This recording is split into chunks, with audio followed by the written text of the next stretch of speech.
आज कुछ कमेंट सुन करके मुझे कुछ लिखना पड़ रहा है, उनका जवाब इसी में मिल जाएगा। Hello guys, welcome to this channel. तो जैसे कि आप सबको पता होगा कि हमेशा EPF 95 के ऊपर कोई भी अपडेट आता है तो फूलचंद जी जो है यहाँ पे सब कुछ शेयर करता है। तो इसी तरह से अभी अभी तक का क्या लेटेस्ट अपडेट है ये फूलचंद जी ने यहाँ पे शेयर किया है। तो ये सुनना आप सभी के लोगों के लिए बहुत ज़्यादा ज़रूरी है, क्योंकि पेंशनर्स हमेशा यहाँ पे वेट करता है कि अभी तक का लेटेस्ट अपडेट क्या हुआ है। तो फूलचंद जी ने यहाँ पे शेयर किया, तो ध्यान से वीडियो को देखिए, आप सभी लोगों को पता चल जाएगा। वीडियो बहुत ज़्यादा इंपॉर्टेंट होने वाली है। So let's watch this video together. जिन्होंने कमेंट किया है उनको ही मैं एक जवाब दे रहा हूँ। मित्रों, क्षितिज तक सौर गूंजेगा, स्वयं दिनमान बदलेगा, उतारो बुजुर्गों की आरती तो सम्मान बदलेगा।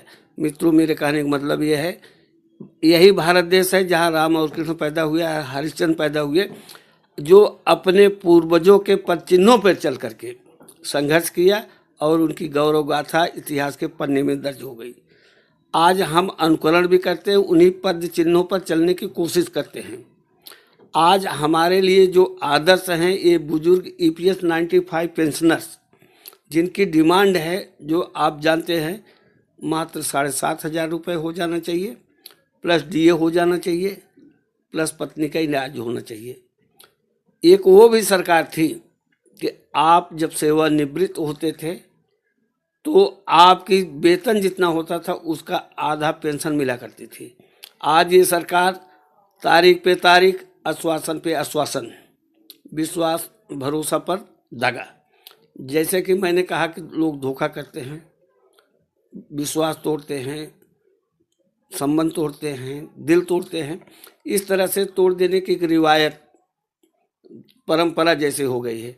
कहा कि देखो, बात ये होती है, हमने क्या कहा हम भूल जाएंगे, हमने क्या कहा हम भूल जाएंगे, परंतु जिसने हमारी बात को सुना है उसको याद रहेगा। उदाहरण के लिए, अगर कल मैंने कह दिया कि आपको भाई कल मैं 10,000 रुपये दूंगा, ये बात मैं भूल सकता हूँ, लेकिन अगले को याद रहेगा कि फला ने मुझे जबान दिया है। वैल्यू उस आदमी को होती है भारत देश में जो जबान का पक्का हो। आप लाखों करोड़ों का साम्राज्य खड़ा कर लें, लाखों करोड़ों अरबों का साम्राज्य खड़ा कर लें, अगर आपकी बात की वैल्यू नहीं है, आपको अपनी खुद की जबान की वैल्यू नहीं है, तो आप इस धरती के एक बोझ हैं और निंदनीय हो जाएंगे। तमाम तरह के वादा करें, तमाम तरह के घोषणा करें, तमाम तरह का श्वासन दे, तमाम तरह के विश्वास दिलाए। विश्वास कायम वहाँ रहता है जहाँ आप कसौटी पे खरे उतरते हैं। दुनिया की कोई ऐसी ताकत नहीं है, दुनिया की कोई ऐसी ताकत नहीं है जो टूटे हुए विश्वास को दोबारा खरीद सके। गौर करना मेरी बात को, जो टूटे हुए विश्वास को खरीद सके। मित्रों, आपके तन में क्षीणता आ रही है, मन में दुर्बलता आ रही है, हताशा और निराशा की भावना आ रही है। यह उम्र भी नहीं है कि आप रेल रोको आंदोलन करें, चक्का जाम करें, पुलिस की लाठियां खाएं और आप पर अनावश्यक कुछ मुकदमे भी दर्ज हो सकते हैं, होते हैं, धरना प्रदर्शन में अक्सर करके होता है। तो ये जो हमने सुना, लोगों ने मुझे सलाह दिया है, आपके शीर्ष नेतृत्व से कुछ नहीं आया है मेरे पास कि EPS पेंशनर जितने भी हैं, भारतीय जनता पार्टी कार्यालय दिल्ली में 12 मार्च को पेंशन के जो नियोक्ता हैं, जिन्होंने अपने पैसे को कंट्रीब्यूट किया है, जमा किया है सरकार के पास, जिसके लिए 10 साल का आंदोलन किए हैं, वो 12 तारीख को एक गुलाब का फूल दिल्ली में उनको ना खरीदना पड़े और वो अपने घर से ले आकर के दिल्ली पधार रहे हैं। अगर आप लामबद्ध योजनाबद्ध तरीके से भीड़ बना के चलेंगे तो हो सकता है सरकार आप लोग के आंदोलन करने जा रहा है। आप राजस्थान से हैं, मध्य प्रदेश से हैं, UP से, बिहार से हैं, बंगाल से हैं, कहाँ से हैं, आप 12 तारीख को दिल्ली आ रहे हैं, आपका स्वागत है। आप भारतीय जनता पार्टी में कार्यालय में अपने गुलाब के फूल को जो है दें कि आप सबके चुनाव की घोषणा होने से पहले हम आपको ये फूल दे रहे हैं कि पुनः विजयी भव हो जाओ।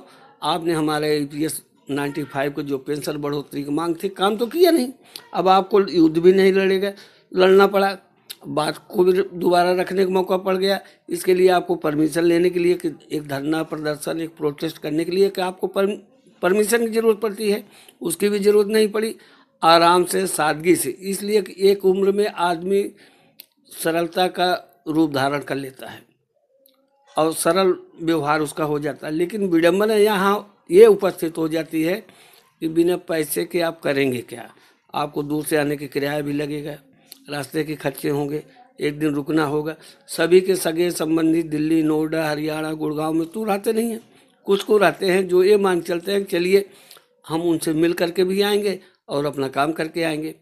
और जो आपने 10 साल तक का आंदोलन किया, इसमें बीच में रुकावट आ गई, शिथिलता नहीं होना, खर्चे तो आएगा, खर्च तो आता है आंदोलन में। लेकिन ये हम विश्वास करते हैं कि कोड ऑफ कंडक्ट लागू होने से पहले आपका आंदोलन 10 साल का था, इस समय आपको एक्टिव होना चाहिए था। ये आप मान के चलिए, एक्टिव ना होना जो है ये ठंडे बस्ते में मामला जा सकता है। ये सबको मालूम है कि आपने EPFO कार्यालय पर भी धरना प्रदर्शन किया, रामलीला मैदान में भी किया, काफ़ी जनसैलाब भी इकट्ठा हुआ। अभी जो कर्मिक अनशन आप लोगों का चला, तो राजस्थान से भी लोग आए, बंगाल से भी आए, बिहार से भी आए, मध्य प्रदेश से भी आए, मतलब अलग अलग दिनों से लोग आते रहे।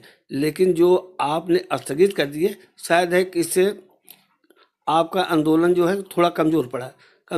अब आप करें क्या? तो इसके लिए आप घबराएं ना।